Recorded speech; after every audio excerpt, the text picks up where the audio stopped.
Hi guys, आज हम मिनल मुरली movie को एक्सप्लेन करेंगे। ये Indian Malayalam language super hero movie है। इस मूवी की IMDb रेटिंग है 8.6। फिल्म की कहानी दो ऐसे व्यक्तियों पर आधारित है जिनको बराबर शक्तियां मिलती हैं और कहीं ना कहीं उन दोनों ने समान परिस्थितियों का सामना किया होता है, पर एक विनाश का कारण बनता है और दूसरा उस विनाश को रोकने की कोशिश करता है। मूवी की कहानी शुरू होती है, मेले में नाटक का मंचन होता है, मजलूमों का मसीहा। उसी नाटक में जैसन के पिता मार्टिन लीड रोल में होते हैं। तभी अचानक से पटाखों के गोदाम में आग लग जाती है। जैसन एक धमाके से दूर जा गिरता है और फिर बेहोश हो जाता है। उसके बाद एक साइंटिस्ट टीवी पर अपने इंटरव्यू में त्रिकोणीय ग्रह स्थिति के बारे में बताता है, जो 700 साल में एक बार होती है, जब मंगल, शनि और बृहस्पति और उनका चुंबकीय क्षेत्र एक ही रेखा में आ जाते हैं। इससे होता क्या है कि बादल गरजते हैं और बिजली चमकती है। और वो ये भी बताता है कि ये आज रात 9 बजे से 9:30 बजे के बीच में हो सकती है, इसकी संभावना है। पुलिस इंस्पेक्टर अपनी टीम के साथ चाय की दुकान पर बैठे हुए हैं, अपनी बेटी बिंसी पर नज़र रखे हुए हैं जैसन को पकड़ने के लिए। जैसन उसकी बेटी को चाहता है। उसी दुकान पर शिवू भी काम करता है। वो अपना पर्स ढूंढ रहा है जिसमें पैसे नहीं है, और वो ये बात पुलिस इंस्पेक्टर को बताता है कि उसका पर्स खो गया है। जैसन का एक ही सपना है, अमेरिका जाकर वहाँ बिंसी के साथ सेटल होना। उसके लिए वो पासपोर्ट का फॉर्म भर देता है। वो खुद को अपडेट रखता है और स्टाइल में रहना पसंद करता है। कान में ईयरिंग डाल के रखता है। जब वो बिंसी के पास पहुँचता है, उसकी ताक में वहाँ पहले से मौजूद बिंसी के पुलिस पिता उसको चौराहे पर थप्पड़ मारते हैं और बताते हैं बिंसी की मंगनी हो चुकी है, और धमकी देते हैं, और आइंदा अगर इसके आसपास नजर आए तो बहुत बुरा होगा। रात हो चुकी है। शिबू को उसका पर्स मिल जाता है जिसमें एक लड़की की फ़ोटो है। आज क्रिसमस का त्यौहार है। शिबू को उसके पिता से पता चलता है उषा लौट आई है, उसके आदमी ने उसको छोड़ दिया है, और शिबू को बोलते हैं तुम उसके आसपास मत जाना, वरना दासन दासन उषा का भाई है जो शिबू को पसंद नहीं करता। शिबू ये जानकर बहुत खुश होता है। वो अपने बाप का रेडियो उठाता है और नाव पर चला जाता है। इधर जेसन सैंता बनकर उसके घर पहुंच जाता है। उसको बिंसी से भी वही पता चलता है कि उसकी मंगनी हो चुकी है। बिंसी के पिता उसके मंगेतर अनीश के साथ घर पहुंचते हैं। शिबू अपनी नाव से दासन के घर के पास पहुंचता है। उसे वहां उषा दिखती है। उषा और शिबू बचपन में एक ही स्कूल में पढ़ते थे। दासन शिबू को पसंद नहीं करता था शुरू से ही। शिबू ने बचपन में उषा की एक स्केच बनाई होती है। बचपन से ही उषा से बहुत लगाव रखता था। एक दिन क्या होता है, उसको पता चलता है कि उषा जो है एक लॉरी ड्राइवर जिसका नाम सतीश है, उसके साथ भाग गई है। शिबू को बहुत बुरा लगता है। उसका भाग जाना नहीं, बल्कि उषा के बारे में जो लोग बोल रहे होते हैं वो सब। आज भी शिबू उससे उतना ही प्यार करता है।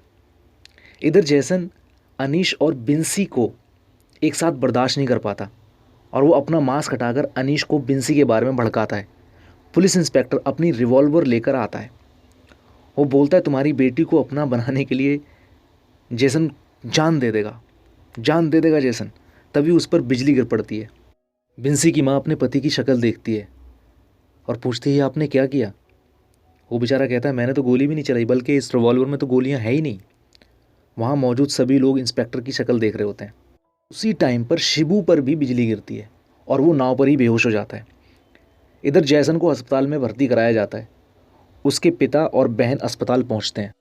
शिबू भी होश में आ जाता है और वो अपने घर पहुँचता है। इधर जैसन को भी होश आ जाता है। डॉक्टर जैसन का ECG करने के लिए जब मशीन लगाते हैं तो उस मशीन में आग लग जाती है। शिबू कांप रहा होता है अपने घर में, जिसकी वजह से उसके घर का सामान बहुत बुरी तरीके से हिलने लगता है। उसके बाप को ये लगता है शायद ये भूकंप आ गया। वो शिबू को उठाकर बाहर लेकर जाता है। शिबू बोलता है ये भूकंप नहीं है। जैसन घर आकर बिंसी को बुलाने की कोशिश करता है। जैसन की बहन पोतन से छुपाकर अंगूठी देती है ताकि वो अपना अमेरिका जाने का सपना पूरा कर सके। जैसन अंगूठी बेचकर पैसों के साथ अपनी सिलाई की दुकान पर पहुंचता है। वहां दासन उससे अपनी भांजी के इलाज के लिए पैसे मांगता है। जैसन उसको मना कर देता है और पैसे ड्रॉर में छिपा देता है। जैसन बीजी के पास जाता है। बीजी जैसन का पासपोर्ट बनवाने में उसकी हेल्प कर रही होती है। वहाँ जैसन को खांसी उठती है। उसके मुंह से जेल की तरह नीला बलगम निकलता है। उसके बाद से उसके अंदर पावर काम करना शुरू करती हैं। वो बारीक से बारीक आवाज़ को सुन लेता है और अपने हाथ से गेट खोलने की कोशिश करता है तो गेट जो है, दरवाज़ा पूरा बाहर टूट के गिरता है। इधर शिबू जिस दुकान में काम करता है उसका मालिक दासन और उषा को बारिश में भीगने से बचने के लिए अपनी दुकान में बुला लेता है और उसी दौरान केशव भी उषा को देख लेता है। शिबू का मालिक उषा पर गलत नज़र रखता है। शिबू उसके लिए चाय लेकर आता है और चुपके से छुपकर वो उषा को देख रहा होता है और उषा उसको देख लेती है। शिबू डर के मारे छिप जाता है। तभी शिबू को खांसी उठती है और उसको भी सेम वही जेल वाला नीला बलगम निकलता है जो जेसन को निकला होता है। डॉक्टर के पास जेसन की रिपोर्ट आ जाती है। डॉक्टर उसकी रिपोर्ट देखकर हैरान हो जाता है। सुबह में पोतन का जो ब्रेकफास्ट होता है जेसन को देने की वजह से वो अपनी बीबी को मार रहा होता है। अपनी बहन को बचाने के लिए अपने जीजा को हल्का सा पुश करता है। वो कुएं की दीवार तोड़ता हुआ सीधा कुएं के अंदर जा गिरता है। पोतन को हॉस्पिटल में भर्ती कराया जाता है। वहाँ जेसन की मुलाकात डॉक्टर से होती है। डॉक्टर जेसन के हालचाल पूछता है। डॉक्टर उसको बताता है रिपोर्ट में चीज़ें थोड़ी ऊपर नीचे हो गई हैं और कुछ नहीं है। जेसन भी डॉक्टर को बताता है बस खांसी है, बाकी सब तो ठीक है। जेसन का भांजा उसको मोटिवेट करता है उसकी पावर इस्तेमाल करने के लिए, क्योंकि जेसन ने जो भी अब तक कांड किए होते हैं वो हमेशा अपने भांजे के सामने ही किए होते हैं। इधर शिबू भी अपने घर पर अपनी उसी पावर पर कंट्रोल करने के लिए डेली प्रैक्टिस करता है। जेसन भी अपने भांजे के कहने पर अपनी शक्तियों को नियंत्रित करने का अभ्यास शुरू कर देता है। जेसन मेले में बहुत सारे गिफ्ट अपनी फैमिली को जितवाता है। उसी दिन उषा अपनी बेटी को हॉस्पिटल से दिखाकर जब घर वापस आ रही होती है तो वो चाय की दुकान पर रुकती है। शिबू का मालिक उसके साथ बदतमीजी करता है। ये सब शिबू देख लेता है। उषा के चले जाने के बाद वो अपने मालिक को सबक सिखाता है और उषा के प्रति अपनी फीलिंग्स को उसे बताता है। मालिक को धमकी देता है कि वो ये सब किसी को ना बताए। शिबू बहुत खुश होता है कि उसने उषा को परेशान करने वाले को सज़ा दी। अनीश जेसन के एक्स का होने वाला पति, वो बीजी का एक्स है। उसने अपनी दुकान में सीसीटीवी कैमरा लगवाया है। वो लड्डू बांट रहा होता है। उसी दौरान वारकी बीजी के पास आते हैं और उसको एक लेटर पकड़ाते हैं। तभी वहाँ जेसन भी आ जाता है और वो बीजी को बताता है कि उसका पासपोर्ट वेरिफिकेशन रिजेक्ट हो गया, अभी उसे पोस्टमैन ने बताया। बीजी कहती है शायद तुम्हारे जीजा के साथ जो झगड़ा हुआ था ना उसकी वजह से ये सब हुआ हो। दासन उषा को केशव के साथ शादी करने के लिए मनाता है, क्योंकि उनके बाबूजी के इलाज में लगा पैसा केशव ने ही दिया होता है, तो उषा के पास कोई दूसरा रास्ता नहीं होता।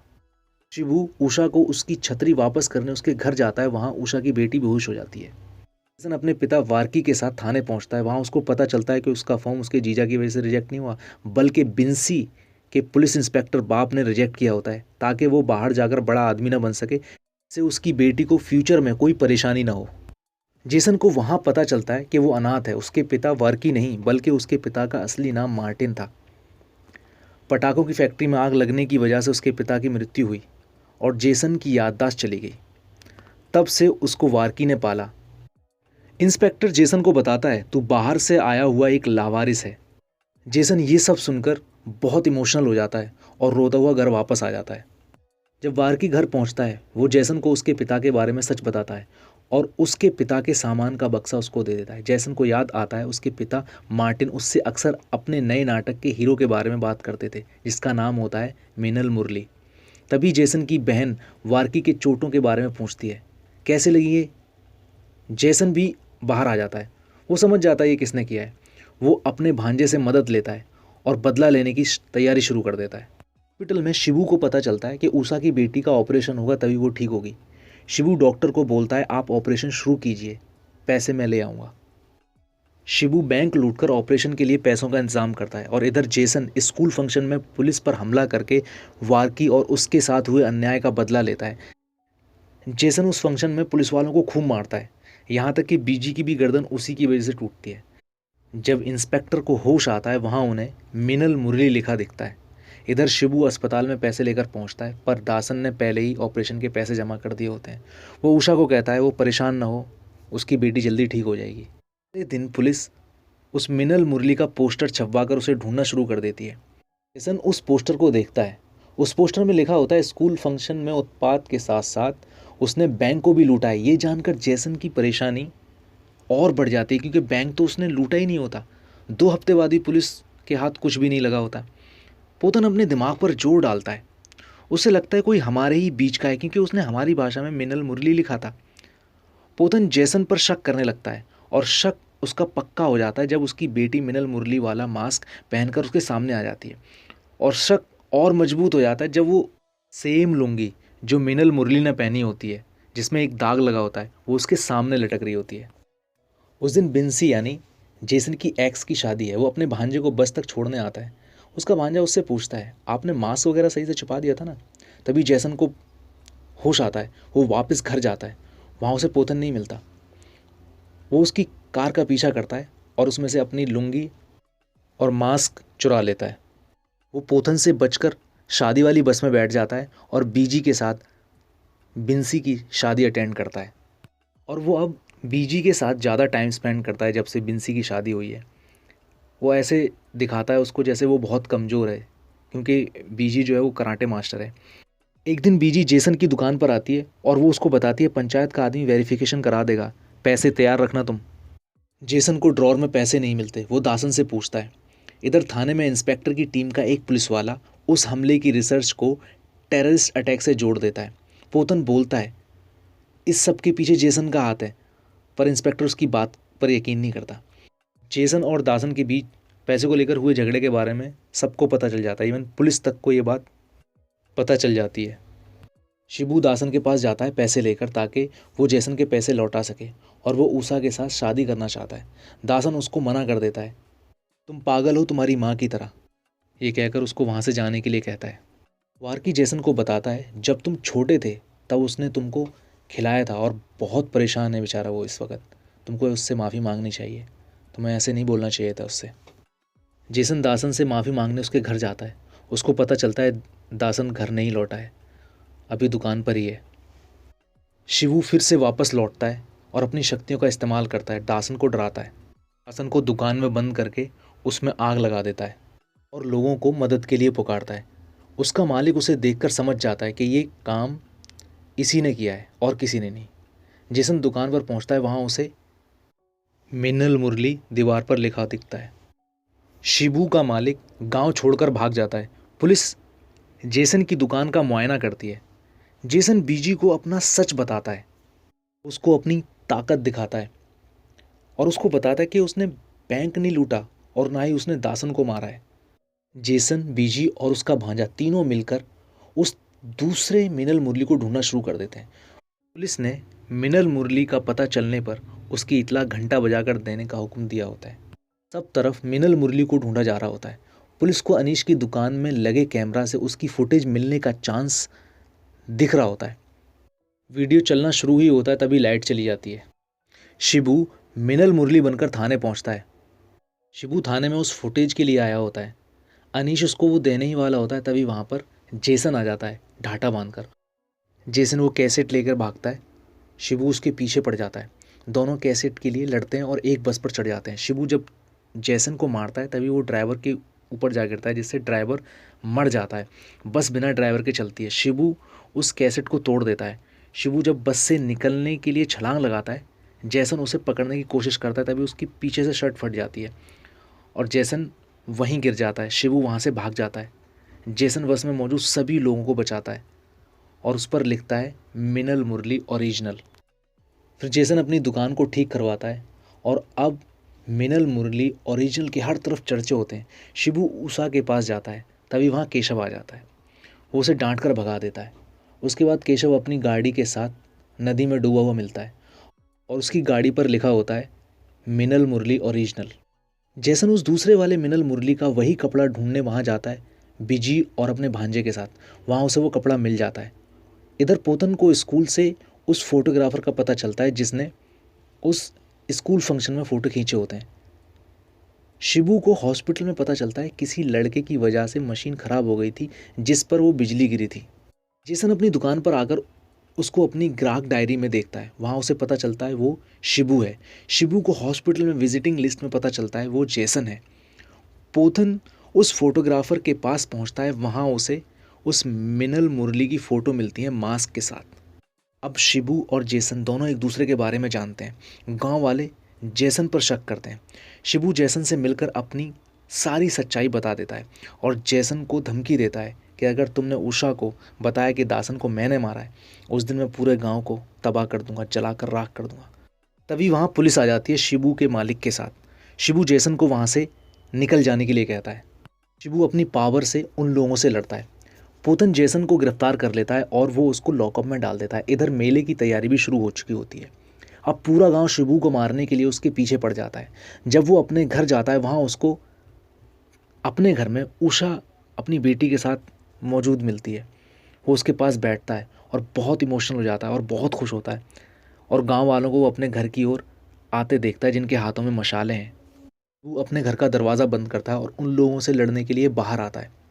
तभी उसका मालिक एक मशाल उसके घर के छप्पर पर फेंक देता है। शिबू उन सब से लड़ता है। आग पटाखे के पाउडर में लग जाती है, जिससे एक तेज़ धमाका होता है और शिबू का पूरा घर जल जाता है। पुलिस को उषा और उसकी बेटी के मौके पर ही मरने के सबूत मिलते हैं और शिबू लापता होता है। शिबू के पिता उस पुलिस इंस्पेक्टर को अपने बेटे के बारे में बताते हैं। वो बहुत खतरनाक है साहब, उसको जल्द से जल्द गिरफ्तार कर लीजिए वरना वो पूरा गांव तबाह कर देगा। शिबू उस मेले में गुब्बारे वाला बनकर पहुंचता है। वो मेले में अपनी पावर का इस्तेमाल करके उस मेले में धमाके करता है। उसको रोक पाना पुलिस के कंट्रोल से बाहर होता है। इंस्पेक्टर जेसन को रिहा करता है ताकि वो सबको बचा सके। वो पिता के नाटक का हीरो बनता है, मिनल मुरली, जो लोगों को बुराई और जुल्म से बचाता है। शिबू और असली मिनल मुरली की फाइट होती है। लोग मिनल मुरली को देखकर खुश हो जाते हैं, लेकिन शिबू को मार पाना आसान नहीं होता क्योंकि दोनों के पास समान पावर होती हैं, बस दोनों का मकसद अलग होता है। एक अपना बदला ले रहा होता है और मिनल मुरली लोगों को बचा रहा होता है और अपने कल से मूव ऑन करके अपने आने वाले कल को बेहतर करने की कोशिश में होता है। बिजी बारूद से होने वाले धमाकों को रोकने की कोशिश करती है। मिनल मुरली को शिबू बेहोश कर देता है। उसके पिता मार्टिन के शब्द उसके कानों में गूंजते हैं। वो उठ जाता है और उस घंटे को अपनी पावर से नियंत्रित करता है और शिबू से फाइट करता है। जो भाला शिबू ने उसे मारने के लिए इस्तेमाल किया होता है, उसी भाले से वो शिबू को मार देता है। उसके कुछ दिनों बाद फिर सब कुछ ठीक ठाक हो जाता है। बीजी उसको उसका पासपोर्ट दे रही होती है, तो वो बीजी को बोलता है कि वो अब अमेरिका नहीं जाएगा, वो यहीं रहेगा इसी गाँव में, यहाँ की हिफाजत करेगा।